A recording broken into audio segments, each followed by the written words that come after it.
ಜೊತೆಗೆ ಈಗ ಅಂದ್ರೆ ಒಂದು ಏಜ್ ಆದ್ಮೇಲೆ ಅನ್ನೋದಕ್ಕಿಂತ ಹೆಚ್ಚಾಗಿ ಇವತ್ತಿನ ಆಹಾರ ಪದ್ಧತಿ, ಇವತ್ತಿನ ವಾತಾವರಣಕ್ಕೆ ಮಕ್ಕಳಾಗದೆ ಕಷ್ಟ ಇದೆ ಅಂತ ಸಾಕಷ್ಟು ಜನ ಮಕ್ಕಳಿಲ್ಲ ಅಂತ ಕೊರಗ್ತಾ ಇದ್ದಾರೆ. ಈಗ ಲೇಟಾಗಿ ಮದುವೆ ಆದ್ರೆ ಇವಾಗ ಅದಕ್ಕೆ IVF ಸೆಂಟರ್ಸ್ ಜಾಸ್ತಿ ಆಗಿರೋದು. ಏನೇ ಹೇಳಿ, natural process is the best process. ಅದಕ್ಕೆ ಅಲ್ವಾ ಹಿಂದಿನ ಕಾಲದಲ್ಲಿ ಹೇಳ್ತಾ ಇದ್ದಿದ್ದು, ಕರೆಕ್ಟ್ ವಯಸ್ಸಿಗೆ ಮದುವೆ ಮಾಡ್ಕೋಬೇಕು, ಮಕ್ಕಳನ್ನ ಮಾಡ್ಕೊಬೇಕು. ಈಗ ನಾನು 23-24 ವರ್ಷಕ್ಕೆ ಮದುವೆ ಆದೆ. ನನ್ನ ಮಗಳು ಹುಟ್ಟಾಗ 27 ವರ್ಷ ನನಗೆ. ಈಗ ನಾನು ಕೆರಿಯರ್ ಓರಿಯೆಂಟೆಡೇ. ನನ್ನ ಮಗು ಆಗೋಯ್ತು ಅಂತ ನಾನು ಮನೇಲಿ ಕೂತಿಲ್ಲ, ನಾನು ಕೆಲ್ಸಕ್ಕೆ ಬರ್ತಿದ್ದೀನಿ. ನಂತರ ಸಾಕಷ್ಟು ಹೆಣ್ಮಕ್ಳಿದ್ದಾರೆ ಅಲ್ವಾ. ಸೊ ಯಾಕೆ ನಾವು ಅದೇ ಪದ್ಧತಿನ ಫಾಲೋ ಮಾಡಬಾರ್ದು? 25-26 ವರ್ಷಕ್ಕೆ ಮದುವೆ ಆಗಿ 30 ವರ್ಷದ ಒಳಗಡೆ ಮಕ್ಕಳನ್ನ ಮಾಡಿಕೊಂಡು ಆಮೇಲೂ ನಾವು ಕೆಲಸ ಮಾಡ್ಬೋದು ಅಲ್ವಾ. ಆಗ ಮಕ್ಕಳನ್ನ ನೋಡ್ಕೊಳ್ಳೋಕ್ಕೂ ಟೈಮ್ ಸಿಗತ್ತೆ, ದೊಡ್ಡವರು ಇರ್ತಾರೆ ನಮ್ಮ ಜೊತೆಗೆ. ಆಗಲೇ ಹೇಳ್ತಿದ್ನಲ್ಲ, ನೀವು ಹೇಳಿದ್ರಿ ಕೂಡು ಕುಟುಂಬ ಅಂತ.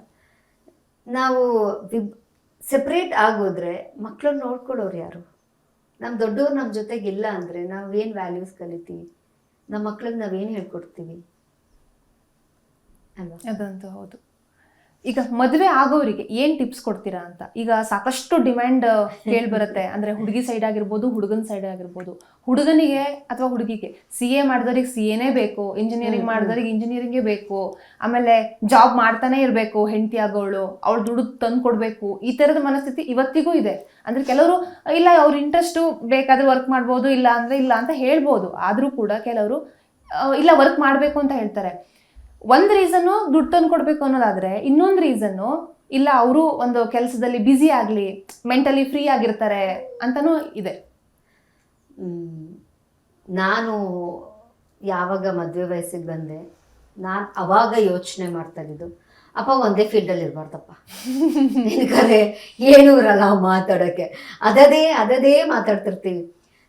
ಕೆಲ್ಸಕ್ಕೆ ಹೋದ್ರು ಅದೇ ಮಾತಿರುತ್ತೆ, ಮನೆಗೆ ಬಂದರೂ ಅದೇ ಮಾತಿರುತ್ತೆ, ಏನು ವ್ಯತ್ಯಾಸಗಳೇ ಇರಲ್ಲ. ಬೇಡಪ್ಪ ಒಂದೇ ಫೀಲ್ಡಲ್ಲಿ ಇರೋದು ಬೇಡ. ನಮ್ಮ ಫೀಲ್ಡಿಂದ ಹೊರಗಡೆ ಬೇರೆ ಫೀಲ್ಡಲ್ಲಿ ಇರೋರು ನಮ್ಮ ಮದುವೆ ಆದರೆ ಮಾತುಕತೆಗೆ ಟಾಪಿಕ್ ಸಿಗುತ್ತೆ. ಅವ್ರ ಇಂಡಸ್ಟ್ರಿಯಲ್ಲಿ ಏನಾಗ್ತದೆ, ಅವರು ಕೆಲಸ ಮಾಡೋ ಜಾಗದಲ್ಲಿ ಏನಾಗ್ತಿದೆ, ನಾನು ಕೆಲಸ ಮಾಡೋ ಜಾಗದಲ್ಲಿ ಏನಾಗ್ತಿದೆ, ಮಾತಾಡೋಕ್ಕೆ ಟಾಪಿಕ್ ಸಿಗುತ್ತೆ. ಇಲ್ಲಾಂದರೆ ಏನು ಟಾಪಿಕ್ ಇರೋಲ್ಲ, ಅದೇ ಮಾತಾಡ್ತಿರ್ತೀವಿ. ಆಮೇಲೆ ಒಂದೇ ಫೀಲ್ಡಲ್ಲಿ ಇರೋದ್ರಿಂದ ಅವ್ರು ಹೇಳೋದನ್ನ ನಾನು ಒಪ್ಕೊಳ್ಳೇಬೇಕು ಅಂತಿಲ್ಲ, ನಾನು ಹೇಳೋದನ್ನ ಅವ್ರು ಒಪ್ಕೊಳ್ಳೇಬೇಕು ಅಂತಿಲ್ಲ. ಅಲ್ಲಿ ಡಿಫ್ರೆನ್ಸ್ ಆಫ್ ಒಪಿನಿಯನ್ ಬಂದು ಜಗಳ ಆಗುತ್ತೆ. ಯಾಕೆ ಬೇಕು? ನಮ್ಗೆ ಅವ್ರ ಕೆಲಸದ ಬಗ್ಗೆ ನಂಗೆ ಏನೂ ಗೊತ್ತಿಲ್ಲ ಅಂದರೆ ಆರಾಮಾಗಿ ಕೇಳಿಸ್ಕೊಂಡು ಮೂಕ ಪ್ರೇಕ್ಷೆಗೆ ಹ್ಞೂ ಅಂದ್ಕೊಂಡಿರ್ಬೋದು. ಒಂದೇ ಇಂಡಸ್ಟ್ರಿ ಆದರೆ ಸಜೆಷನ್ಸ್ ಬರುತ್ತೆ, ನೀವು ಹೇಳಿದ್ರಲ್ಲ ಪೊಸೆಸಿವ್ನೆಸ್ ಬರುತ್ತೆ, ಕಾಂಪಿಟೇಷನ್ ಬರುತ್ತೆ, ಎಲ್ಲ ಬಂದ್ಬಿಡುತ್ತೆ. ಸೊ ಅದ್ರ ಬದಲು ಬೇರೆ ಇಂಡಸ್ಟ್ರಿನ ಚೂಸ್ ಮಾಡಿಕೊಂಡ್ರೆ ಕಾಂಪಿಟೇಷನ್ ಇರಲ್ಲ ಅನ್ನೋದು ನಂದೊಂದು. ಇನ್ನು ಕೆಲ್ಸಕ್ಕೆ ವಿಷಯಕ್ಕೆ ಬರೋದಾದರೆ ಅವ್ರವ್ರ ವೈಯಕ್ತಿಕ ಅಭಿಪ್ರಾಯಗಳು. ಕೆಲವ್ರಿಗೆ ನೀವು ಹೇಳ್ದಂಗೆ ಅವ್ರು ಕೆಲಸ ಮಾಡೋದೇ ಬೇಡಪ್ಪ, ಆರಾಮಾಗಿ ಮನೇಲಿ ಇರಲಿ ಅಂತಾರೆ. ಬಟ್ ಅಂಥವ್ರಿಗೆ ಅವ್ರ ಹಣೆ ಬರೋಕ್ಕೆ ಕೆಲಸ ಮಾಡೋಕ್ಕೆ ಇಂಟ್ರೆಸ್ಟ್ ಇರೋಳೇ ಸಿಗ್ತಾರೆ. ಇಲ್ಲಿ ಇವ್ರ ಕೆಲ್ಸಕ್ಕೆ ಹೋಗ್ಲಿ, ಆಚೆ ಹೋಗ್ಲಿ, ದುಡ್ಕೊಂಬರ್ಲಿ ಅಂತ ಯಾರು ಆಸೆ ಪಡ್ತಾರೆ ಅವ್ರಿಗೆ ನಾನು ಕೆಲಸಕ್ಕೆ ಹೋಗಲ್ಲ, ನಂಗೆ ಇಂಟ್ರೆಸ್ಟ್ ಇಲ್ಲ ಅನ್ನೋರೇ ಸಿಗ್ತಾರೆ. ಸೊ ಅಂಥ ಟೈಮಲ್ಲಿ ನಮ್ಮ ಪ್ರಿಯಾರಿಟೀಸ್ ನೋಡಿಕೊಂಡು ಮುಂಚೆನೇ ಎಲ್ಲ ಮಾತಾಡಿಕೊಂಡು, ನನಗೆ ಇಂತಿಂಥದ್ರಲ್ಲಿ ಇಂಟ್ರೆಸ್ಟ್ ಇದೆ, ನಮ್ಮ ಮನೆಯವರು ಹಿಂಗೆ, ನಿಮ್ಮ ಮನೆ ಕಡೆ ಹೆಂಗೆ, ನೀನು ಹೆಂಗೆ ಅಂತೆಲ್ಲ ಫಸ್ಟೇ ನಾವು ತಿಳ್ಕೊಬೇಕು. ಬರೀ ಒಬ್ಬ ವ್ಯಕ್ತಿನ ತಿಳ್ಕೊಳ್ಳೋದಲ್ಲ, ಅಂದರೆ ಹುಡುಗಿನ ಅರ್ಥ ಮಾಡ್ಕೊಳ್ಳೋದು ಮಾತ್ರ ಅಲ್ಲ, ಅಥವಾ ಹುಡುಗನ ಅರ್ಥ ಮಾಡ್ಕೊಳ್ಳೋದು ಮಾತ್ರ ಅಲ್ಲ, ಅವ್ರ ಫ್ಯಾಮಿಲಿನೂ ಅರ್ಥ ಮಾಡ್ಕೊಬೇಕು. ಬಿಕಾಸ್ ನಾವು ಅಲ್ಟಿಮೇಟ್ಲಿ ಅವ್ರ ಜೊತೆಗೆ ಬದುಕಬೇಕು ಲೈಫ್ ಲಾಂಗ್.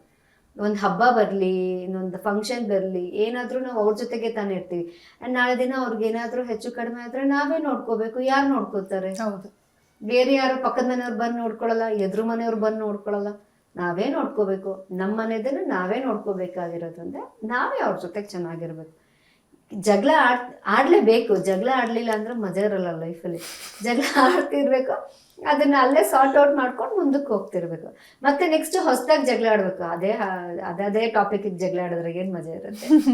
ನೀವು ಯಾವ ವಿಚಾರ ಜಗಳ ಆಡ್ತೀರಾ ನಿಮ್ಮ ಮನೆಯವ್ರ ಜೊತೆ? ನನ್ನ ಮನೆಯವ್ರ ಜೊತೆಗೆ ನಾನೆಲ್ಲಾದರೂ ಹೋಗೋಣ ಅಂತ ಹೇಳಿರ್ತೀನಿ, ನೀನು ರೆಡಿ ಆಗಬೇಕು ಬಾ ಅಂತಿರ್ತೀನಿ. ನಾನೇನಪ್ಪ ಬರಲಿ, ನೀನು ಹೋಗಿ ಬಾ ಅಂತಾರೆ. ನಿಂಗೆ ಹೇಳಿದ್ದೆ ತಾನೇ ಬಾ ಅಂತ, ಯಾಕೆ ಬರಲ್ಲ ನೀನು? ಈ ವಿಷಯಕ್ಕೆ ಜಗಳ ಆಡ್ತೀವಿ. ಆಮೇಲೆ ಈಗ ಅವರು ಯೂಶಲಿ ನಾನು ಅವರು ಒಟ್ಟಿಗೆನೇ ಹೋಗೋದು. ಒಂದು ತರಕಾರಿ ತರಕ್ಕೆ ಹೋದ್ರೂ ಒಟ್ಟಿಗೆ ಹೋಗ್ತೀವಿ, ರೇಷನ್ ತರಕ್ಕೆ ಹೋದ್ರು ಒಟ್ಟಿಗೆ ಹೋಗ್ತೀವಿ. ಎಲ್ಲಿ ಹೋದ್ರು ಆಲ್ಮೋಸ್ಟ್ ಒಟ್ಟಿಗೆನೆ ಹೋಗ್ತೀವಿ. ಅವ್ರು ನನಗೆ ವೆಯ್ಟ್ ಮಾಡ್ತಾರೆ, ನಾನು ಅವ್ರಿಗೆ ವೆಯ್ಟ್ ಮಾಡ್ತೀನಿ. ಇನ್ ಕೇಸ್ ಏನಾದರೂ ಅವರು ನಾನು ಅಂಗಡಿಗೆ ಹೋಗಿ ಬರ್ತೀನಿ ಮೆಡಿಕಲ್ ಸ್ಟೋರ್ಗೆ ಅಂತ ಹೋದ್ರು, ಅದು ಹಿಂಗೆ ನನ್ನ ಬಿಟ್ಬಿಟ್ಟು ಹೋಗ್ಬಿಡ್ತೀಯ, ಹೌದಾ ಹೋಗ್ಬಿಡ್ತೀಯ ನನ್ನ ಬಿಟ್ಬಿಟ್ಟು, ಆಯ್ತು ಹೋಗು ಹೋಗು ಹೋಗು ಅಂತಿರ್ತೇನೆ. ಸೊ ಈ ಥರದ ವಿಷಯಕ್ಕೆ ಜಗಳ ಆಡ್ತಿರ್ತೀವಿ, ಚಿಕ್ಕ ಚಿಕ್ಕ ವಿಷಯಕ್ಕೆ. ಇಲ್ಲ ಒಂದೊಂದ್ಸತಿ ನನ್ನ ಮಗಳ ವಿಷಯಕ್ಕೆ ಜಗಳ ಆಡ್ತಿರ್ತೀವಿ. ಅವಳೇನೋ ಮಾಡ್ತಾಳೆ ಬಿಟ್ಬಿಡು, ನೀನು ಯಾಕೆ ಹಿಂಗೆ ಮಾಡ್ತೀಯ ಅಂತ ಅವ್ರು ನನಗೆ, ಉಲ್ಟಾ ನಾನು ಅವ್ರಿಗೆ ನೀನು ಏನಕ್ಕೆ ಹಂಗೆ ಮಾಡ್ತಿದ್ದೆ, ಅವಳೇನೋ ಸರಿ ಮಾಡ್ಕೋತಿದ್ದಾಳೆ ತಾನೆ, ನೀನು ಯಾಕೆ ಜಗಳ ಆಡ್ತೀಯ ಬಿಟ್ಬಿಡು ಹೊತ್ಲಾಗೆ ಅಂತ. ಈ ವಿಷಯಕ್ಕೆ ಒಂದು ಸ್ವಲ್ಪ ಜಗಳ ಆಡ್ತೀವಿ. ಒಂದೊಂದ್ಸತಿ ನಮ್ಮ ಅತ್ತೆ ವಿಷಯಕ್ಕೆ ನೋಡು ಅವ್ರಿಗೆ ಹೇಳಿದೆ ನಾನು ಹಿಂಗೆ ಮಾಡಿಬಿಡಿತು, ಅವ್ರು ಅದನ್ನೇ ಮಾಡಿದ್ದಾರೆ. ಬಟ್ ಅದೆಲ್ಲ ಚಿಕ್ಕ ಚಿಕ್ಕ ವಿಷಯಗಳು, ಅಲ್ಲಲ್ಲೇ ಮತ್ತೆ ಸಾರ್ಟ್ ಔಟ್ ಮಾಡ್ಕೊಂಡು ಮುಂದಕ್ಕೆ ಹೋಗ್ತಿರ್ತೀವಿ ಲೈಫಲ್ಲಿ. ಅದನ್ನ ಇಟ್ಕೊಂಡು ಎಳ್ದಾಡ್ಕೊಂಡು ಡ್ರ್ಯಾಗ್ ಮಾಡಿಕೊಂಡು ಅದನ್ನೇ ಒಂದು ದೊಡ್ಡ ಎಪಿಸೋಡ್ ಅಲ್ವಾ ಮಾಡಲ್ಲ. ನಮ್ದೆಲ್ಲ ಶಾರ್ಟ್ಸ್ ಓನ್ಲಿ ಶಾರ್ಟ್ಸ್. ಓಕೆ.